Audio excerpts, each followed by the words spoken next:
rasanya pakai cadar?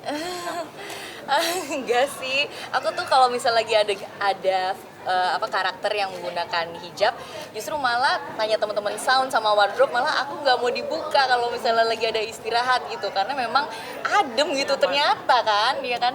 Dan saya sebenarnya agak-agak tertampar ya setiap saya memerankan karakter yang ada sifat Islami ya, karena belakangan ini udah 4 film saya juga banyak karakter yang seperti itu, karena memang ini adalah sebuah ketentuan dari agama kita kan, dan saya hanya memerankannya dalam film, jadi benar-benar saya diberikan Allah rezeki tapi juga disentil-sentil dikit gitu kan supaya kayak lebih menutup aurat lagi gitu. Dan sebenarnya film ini kan juga bercerita tentang menemukan keimanan pilihan gitu kan. Jadi di film ini memang sebuah atribut yang salah satunya saya selalu pakai setiap harinya saat proses syuting adalah hijab gitu. Di waktu di Kodrat memang kan karya Aca bilang memang berdoa minta film yang mendekatkan dengan Iya. Terus sekarang tadi udah dibilang apa udah 4 film itu gimana, Cak? Apakah jadi takut, apakah ada ketakutan untuk terjebak di satu apa ya? Satu karakter ya, satu tema ya. Sebenarnya sih dalam memilih film kita jarang kayak nentuin apa skrip yang terbaik buat kita. Rata-rata pasti skrip itu yang memiliki ke arah kitanya sih. iya, memilih perannya sendiri. Memilih perannya sendiri. Jadi pastinya untuk kami para aktor, pemain, kita hanya sebenarnya menunggu bola gitu ya, menunggu apa yang ditawarkan. Menerima dengan lapang dada. Iya. Dan untuk aku pribadi misalnya nih karakter setiap aku berdoa mendapatkan rezeki gitu ya, kebetulannya adalah karakter yang memakai sebuah karakter yang tentang seseorang menemukan keimanannya dan menemukan kepercayaannya walaupun berbeda dari orang tuanya gitu. Tapi memang belakangan ini saya berdoa memang gitu, selalu saya kaitkan dengan ya Tuhan, berikanlah saya rezeki yang tidak hanya memberikan materi tapi yang memberikan pencerahan kepada saya, memberikan perlindungan pada saya gitu. Dan ya itu salah satunya itu dikabulinnya itu, setiap dapat film pasti ada unsur-unsur itunya, makanya saya kayak disentil gitu sebenarnya. Boleh secara spesifik nggak pencerahannya seperti apa sih kalau di Air Mata Mu'alaf ini? Megan dulu deh, pencerahannya seperti apa?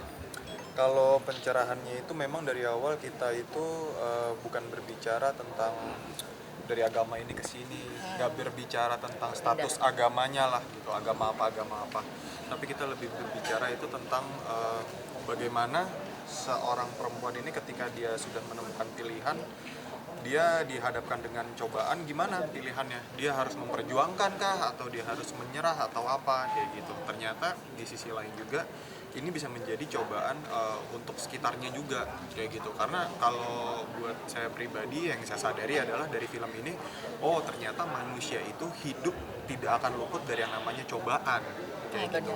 Tapi ketika kita bisa melewati cobaan itu, oh ternyata indah ya kayak gitu ya. Let's say kayak ceritanya Angie dan juga keluarganya Angie kayak gitu.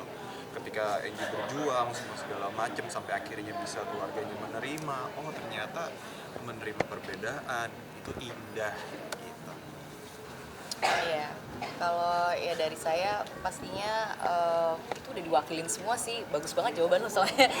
Jadi ya menurut saya karakter ini bisa membuat kita sebagai agama apapun itu yang kita peluk bisa lebih merefleksikan pilihan kita itu dengan bersungguh-sungguh, karena kadang-kadang kita suka ada yang namanya kesannya itu beragama karena ya buat status atau di KTP aja kita sebenarnya mendeskripsikan kita pemeluk agama apa, tapi sebenarnya kita benar-benar ada connection nggak antara kita sama yang maha kuasa gitu. Nah film ini ngebahas deep tentang connection kita terhadap yang maha kuasa, bagaimana kita merefleksikan diri kita sebagai manusia yang harusnya ya lebih bersyukur, lebih menghargai satu sama lain, lebih mencintai kasih satu sama lain, dan juga menghargai pilihan-pilihan satu sama lain gitu.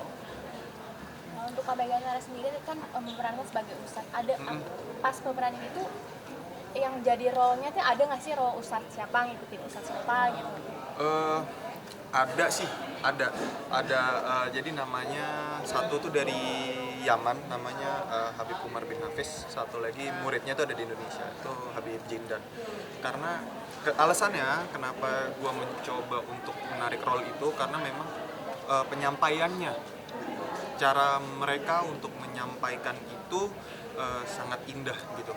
Karena waktu pas pertama kali gue di calling di Air Mata Mualaf, waktu tahu jadi ustadz, itu gue sempet agak panik sih. Panik itu dalam artian nggak gampang ya meranin sosok ada yang simbolnya gitu, meranin ustadz gitu.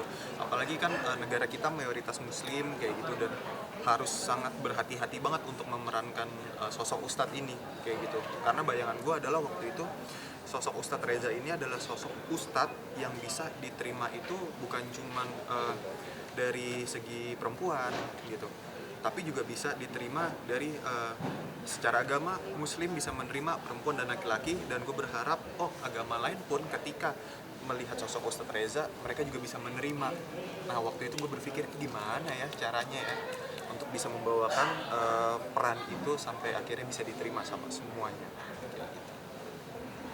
Aja sendiri nih sebenarnya seperti apa, kan seperti tadi cerita disentil